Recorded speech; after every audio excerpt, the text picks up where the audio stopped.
Hello and welcome to OZChris vs. DC Comics for week 1 of September, here with reviews of DCeased, A Good Day to Die number 1, Harley Quinn and Poison Ivy number 1, and Justice League number 31. So starting off with DCeased number 1, or The Deceasing. I got the homage cover.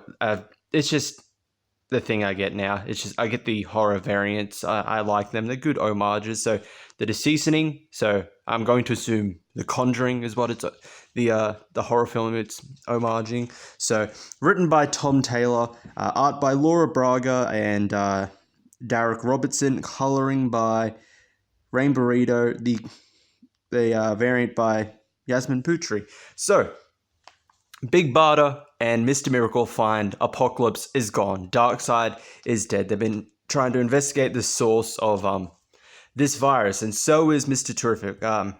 His T-mask has made him immune to the virus so far, and meeting up with Big Barda and Mr. Miracle, they need to find a way to overcome, find out the origin of this virus and to cure it, defeat it. So they enlist the help of Booster Gold and Blue Beetle to help them.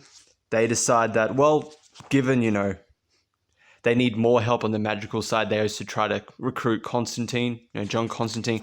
He wants nothing. He wants no part of whatever the plans they are doing, so that they decide, why don't we just go back in time and prevent all of this from happening? And that is where everything goes to hell.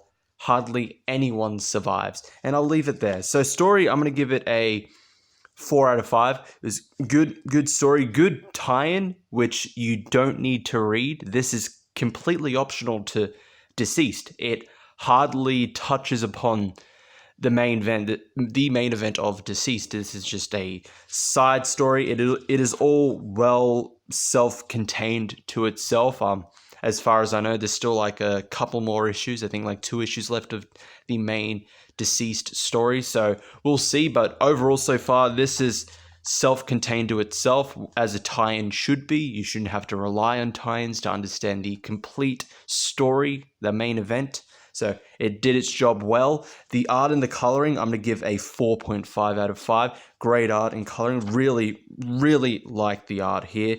And the cover, I'm going to give a 4.5 out of 5 as well. Great cover, great homage. So on to Harley Quinn and Poison Ivy, the miniseries no one particularly really asked for, set after the events of another series nobody asked for and wanted because it was written by Tom King. So their new series, written by Jody Houser, art by Adriana Mello, the coloring by Hi-Fi, and I got the Art Gem variant, the connecting cover, and I got the second half with it as well. I mean, it's Art Gem. I don't care. I'm willing to spend some money on just a cover by Art Gem. He's a great artist. So, but I thought, considering I was getting just the covers anyway, I might as well just review the book. It's a new number 1, whatever. So, Harley and Poison Ivy are trying to move on from the events of Heroes in Crisis. They've both suffered a lot because of that. Harley was framed for murder. Poison Ivy was killed and then reborn with a new inside-out leaf body, but she is unable to completely control it. And Harley, worried about her friend, decides to use a gift that Lex provided for Poison Ivy, part of his whole Year of the Villain, the Office stuff, which seems to help. And now Poison Ivy has a proper body back, a proper normal-looking body. But something goes wrong.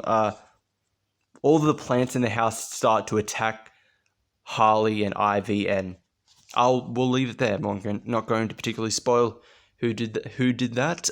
It is a certain plant-based villain, so I think you can easily figure it out yourself.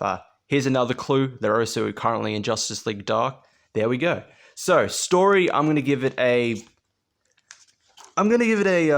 3 out of 5. It was average. It was okay. I will give this to the writer, to Jody Houser, that Harley and Ivy are not 100% okay, and that's understandable given the events of Heroes in Crisis. And they're not just going to go back to being their original selves. Harley tries to hide it, like trying to act like Harley. And I will say, I do appreciate that Harley is not as annoying as she is mostly depicted in a lot of DC titles nowadays. So I do like that. But yeah, they're still trying to recover from the events of Heroes in Crisis, both in their own way, and then another mess turns up in their doorstep just when it looks like everything is starting to get better. But I think overall it was a very average kind of story. Nothing that really kind of shouted, pick up issue number 2. Well, at least for me, it might be, someone might have liked this and will continue. But for me, I thought it was very average. The art and the coloring, on the other hand, I'm going to give this a 4.5 out of 5. I think the art and coloring here was great. It was really, really good. I really liked the art and coloring here. The cover by Artgerm, both of them, 5 out of 5, without a doubt. Artgerm is a great artist, and I love his covers, and particularly I really like his renditions of Harley and Ivy. So I definitely wanted to at least pick up these covers. So definitely deserves the full 5 out of 5. So on to Justice League number 31, part 2 of Justice Doom War, written by Scott Snyder and James Tynion IV, coloring by Alejandro Sanchez, the art by Jorge Jimenez, the cover by Francis Manaforth. So, Green Lantern and Flash are trapped in the past and they meet their predecessors, while in the future, Batman, Superman, and Wonder Woman meet Kamandi, and in a Brainiac-controlled future. And while in present day, the World Forger and the Monitor are creating a ship that will allow them to reach the location of the Anti-Monitor. But Hawkgirl is not happy about the fact that Lex is winning. Lex has always had the advantage over them throughout this entire run of Justice League. So she believes, why don't we just kill him? It'll at least even the playing field. And we'll have an actual legitimate chance to win this upcoming war, which Starman, begrudgingly agrees. Like, they'll use the ship to both track down the Anti-Monitor and Lex Luthor. But onto the tales of the past. So Flash and Green Lantern come face to face with the Justice Society of America, but they don't know them. Flash and Green Lantern don't know them. For good reason, the whole mystery of Rebirth and Doomsday Clock. Remember that? Remember when various DC titles were alluding to this whole Dr. Manhattan, JSA, all of that stuff? All except Justice League have forgotten this. It's good that at least someone is alluding to it.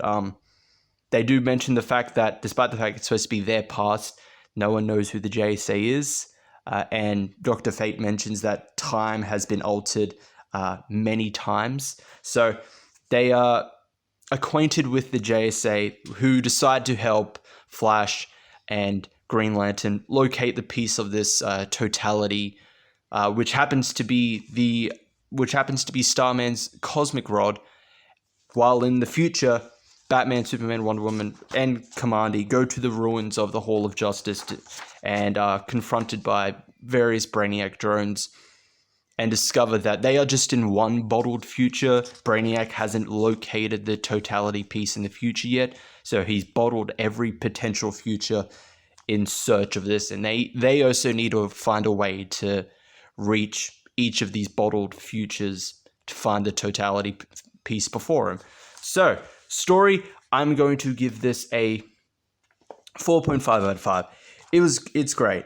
I love the interactions between Flash, Green Lantern, and the JSA. It's really good. It's even though it's just a temporary just visiting of the past, it's great to see the JSA is back, and great to see someone is at least acknowledging the whole thing with DC Rebirth and Doomsday Clock. Thank you, Scott Snyder, because every other series has seemed to have forgotten that everything's supposed to lead up to Doomsday Clock. Even just DC, the company, has seemed to have forgotten it because of the delays. But there was so much fun. It was so amazing to have the JSA back. The story is progressing really, really, really well overall. The art and the coloring, I'm going to give a 4.5 out of 5. Absolutely great art and coloring here, especially the present day and the future, the parts with the Commandy. Really, really great. The cover itself, I'm going to give a 4 out of 5. Good art, good coloring, perfectly captures what's going on in this issue. So that is it for those 3. Thank you all for watching. I will see you all next time.